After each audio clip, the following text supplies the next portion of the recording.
Hello, good morning, friends. Today we are discussing the third part of the chapter Surface Chemistry. This is about colloids. What are colloids? What are the properties of colloids? How colloids are prepared? And what are their applications likewise? colloids क्या है? Class ninth से हम लोगों ने इसमें पढ़ा है कि mixtures are of two type. One is homogeneous mixture and another one is heterogeneous mixture. Homogeneous mixture is also called true solution, and heterogeneous mixture are of two types. One is colloid and another is suspension. If we see the difference between homogeneous and heterogeneous, this is because of the size of the particles present in the system. If the size of the particle, diameter of the particle is less than 1 nanometer, then it will form homogeneous mixture. But if the size is greater than 1 nanometer, then it will be heterogeneous. And in heterogeneous, if the size of the particle is in between 1 nanometer to 1000 nanometer, it will be colloid, and greater than 1000 nanometer if diameter is there, it will be a suspension. So the difference between true solution, colloid and suspension is only because of the size of the particle. If the diameter of the particle is in between 1 nanometer to 1000 nanometer, 1 nanometer to 1000 nanometer, then it will be colloid. ठीक, यही particle का जो size है ये इसकी सभी properties और इसकी जो प्रिपरेशन है उसको अफेक्ट करता है. If we see the filterability, if we distinguish according to filterability of true solution, colloid and suspension, तो the pore size of filter paper is very smaller. So the true solution particle can easily pass through it.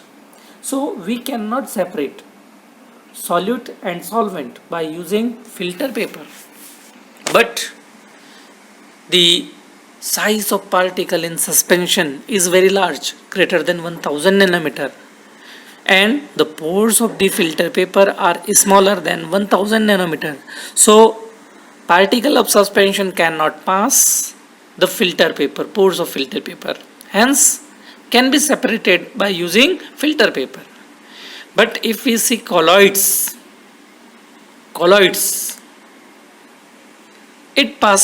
particle passes through the ordinary filter paper but not through the ultrafilter. Because of the size of particle, true solutions, particle cannot be seen under microscope because of the smaller size of the particle. But colloids, the particle can be seen by a powerful microscope due to scattering of light. In the properties we will see the scattering of light, or we can say Tyndall effect, will be given by the particles, showing two important properties there. Because of the size of particle is greater than 1 nanometer, particle can scatter the light falling on it. That's why they can show Tyndall effect. Same size of particle in suspension is larger, so the particle can be seen even with the naked eye and they will be showing Tyndall effect. So Tyndall effect can be used to distinguish between true solution and colloid. If a particular mixture is not showing Tyndall effect, it means it is true solution, and if it is showing Tyndall effect, then it will be a heterogeneous mixture. So about the colloids we can say a colloid is a heterogeneous system in which one substance is dispersed as very fine particle in another substance called dispersion medium. मतलब if we discuss, जैसे solution में we are having two component, one is solute and second is solvent. Same in colloids, there are two systems. One may be called dispersed phase and second will be called dispersion medium. Dispersed phase is nothing, just the substance which is dispersed as very fine particle is called dispersed phase. A very fine particle is dispersed phase, and the substance which is present in larger quantity is called dispersion medium. I am giving you one example regarding colloids. For an example, we are having silver sol, starch dissolved in water. If we dissolve starch in water, it will be forming a heterogeneous mixture. So starch is dispersed phase and water is dispersion medium. Clear? So dispersed phase is just similar to solute in solution and dispersion medium is similar to solvent of solution. If we classify the colloids, then there are three different ways by which a colloid can be classified. Number first is given classification of colloid on the basis of physical state of dispersed phase and dispersion medium. Dispersed phase and dispersion medium के basis में हम colloids को classify कर सकते हैं. If we classify, there are 8 types of colloid, not of 9. Dispersed phase may be solid, may be liquid, may be gas. Same dispersion medium may be solid, may be liquid, may be gas. And if we combine these three, then we are getting 9 different possibilities. But out of 9, gas in gas is forming homogeneous mixture. That's why it is not a true it is not a colloid, it is true solution. So there are 8 types. One, dispersed phase may be solid and dispersion medium may be gas, that is aerosol. Colloid will be named aerosol. And if we see the example of this aerosol, that is smoke. What is smoke? Just the carbon particles present in atmosphere, present in air. So air will be considered as dispersion medium and carbon particles are called dispersed phase. Same, dispersed phase solid and dispersion medium is liquid. If dispersion medium is liquid, it will be called sol. It will be called sol. For an example, starch sol is there, paints are there. Another one, dispersed phase, if it is solid and dispersion medium is also a solid, then it will be called a solid sol. Like for example, colored gemstones. If dispersed phase may be liquid and dispersion medium may be solid, may be liquid, may be gas. Depending on this, there are 3 types of colloid, that is, one is called gel. If solid liquid is present in solid, it will be called gel. Liquid dispersed phase present in liquid dispersion medium will be called emulsion, and liquid in gas is called aerosol. And another one, gas in solid will be called solid sol, and gas in liquid will be called foam. So there are 8 types of colloids depending on the states of dispersed phase and dispersion medium. It is one type of classification. If we go for another type of classification, so that will be classification of colloids on the basis of nature of interaction between dispersed phase and dispersion medium. The interaction between dispersed phase and dispersion medium will show another type of colloid, another type of classification of colloid. One will be lyophobic and another is lyophilic. Here it is given sol. Sol means solid dispersed phase present in liquid dispersion medium. Out of the above 8, we are considering sol here. Okay, so lyophobic, if we see, there are two words, lyo and phobic. Lyo means liquid and phobic means repelling. It means that when there is repulsive effects between dispersed phase and dispersion medium, if we combine dispersed phase into dispersion medium, then they do not mix to one another. They will not show interaction with one another. Such type of sols are called lyophobic sols. See the first point, these colloids are liquid heating. In this colloid, the particles of dispersed phase have no affinity for the dispersion medium. Dispersed phase or dispersion medium में there will be no interaction between them. They can be prepared by mixing substances directly. Means if we want to prepare the sols, we have to use some special techniques, we have to use some special methods. But in lyophilic sol, these colloids are liquid loving. In these colloids, the particle of dispersed phase have great affinity for the dispersion medium. Lyophilic. Philic means loving. If dispersed phase is having more affinity towards dispersion medium, then it will be lyophobic sol, lyophilic sol. Number second thing, they are stable. What does stable mean is, stable means what? If we have prepared a colloidal sol of lyophilic sol, just after 5 to 6, or if we check, then that will be sol only. That will not undergo precipitation by its own. But in lyophobic, if you have prepared a sol there and if you have not added any stabilizing agent, then it will convert into precipitate.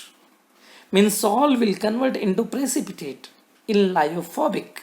But in lyophobic, sol will remain sol, will not convert automatically into precipitate.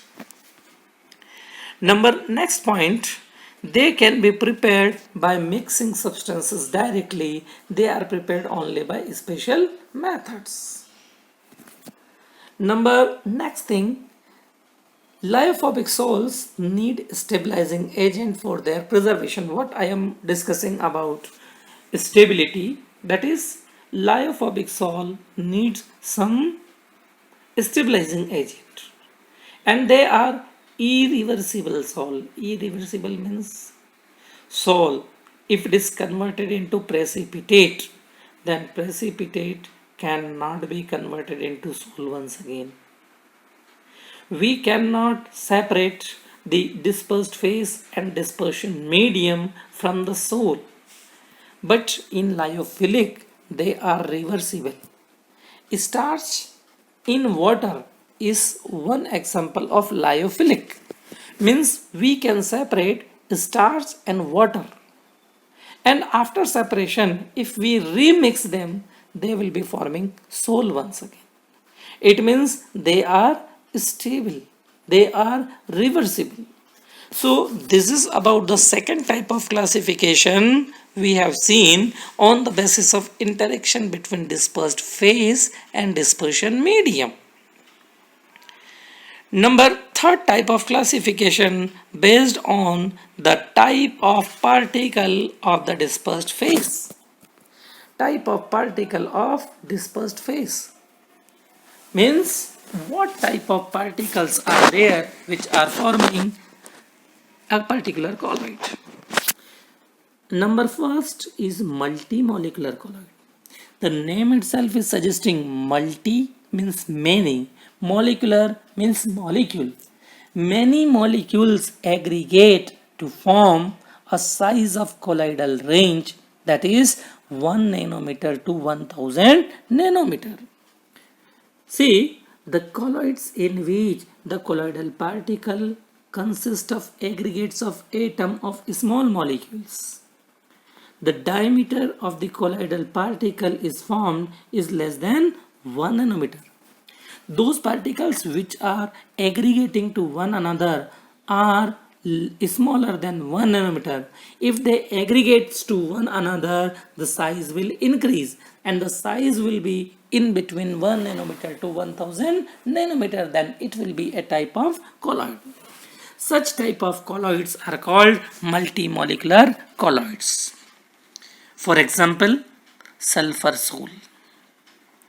The atoms of sulfur are smaller in size, but when a number of sulfur atom combines to one another, they will be having a range of 1 nanometer to 1000 nanometer. A smaller size particle, another particle, another particle, another particle, they will be recombining to one another, and in this way the size will increase and the size will be representing 1 nanometer to 1000 nanometer. Such type of colloids are multimolecular colloids. Another type of colloid is macromolecular colloid. Macro means bigger. Macro means bigger. A colloid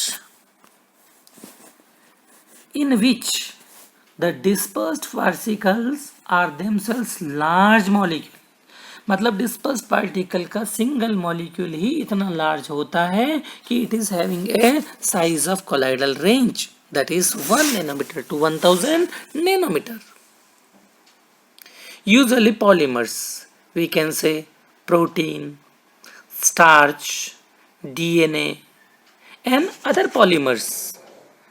Since these molecules have dimensions comparable to those of colloidal particle, their dispersions are called macromolecular colloids. Examples are protein, starch, cellulose form macromolecular colloids. And number third is associated colloid. Number third type of colloid is associated colloids. The name is suggesting associated. Associated means aggregating to one another. Similar to multimolecular, but it is different from multimolecular colloid. Those colloids which behaves as a strong electrolyte at low concentration means if the concentration of dispersed phase in dispersion medium is lower, is smaller, then they behave like a strong electrolyte. But after a particular concentration, they will become aggregated. They aggregate to one another to form aggregated particle, and this aggregated particle is called micelle. This aggregated particle will be called micelle. Means if the concentration of these, what we can say, colloidal particle is smaller, they will be behaving like a strong electrolyte. But when concentration increases, after a particular concentration, they aggregate into one another and forming a spherical surface, spherical structure. This spherical structure is nothing just called micelle, and these micelles are also called associated colloids. Associated colloids. In this formation of associated colloids, there are two special conditions, two special terms are there. One is Kraft temperature and second is critical micelle concentration. We have seen the micelles are formed only above a particular concentration. Micelles का formation एक particular concentration के बाद ही होता है. Below this concentration, they behaves as a strong electrolyte. After this concentration, after crossing this concentration, they will convert into associated colloid or spherical structure called micelle. So the concentration at which micelle formation can take place is called critical micelle concentration. And Kraft temperature, the micelles are formed only above a certain temperature. That temperature is called Kraft temperature. See, soaps are nothing, just one type of associated colloid. Soaps are the sodium or potassium salt of long chain fatty acids like sodium stearate. In next video, we will be discussing about the methods of preparation and the properties of colloids.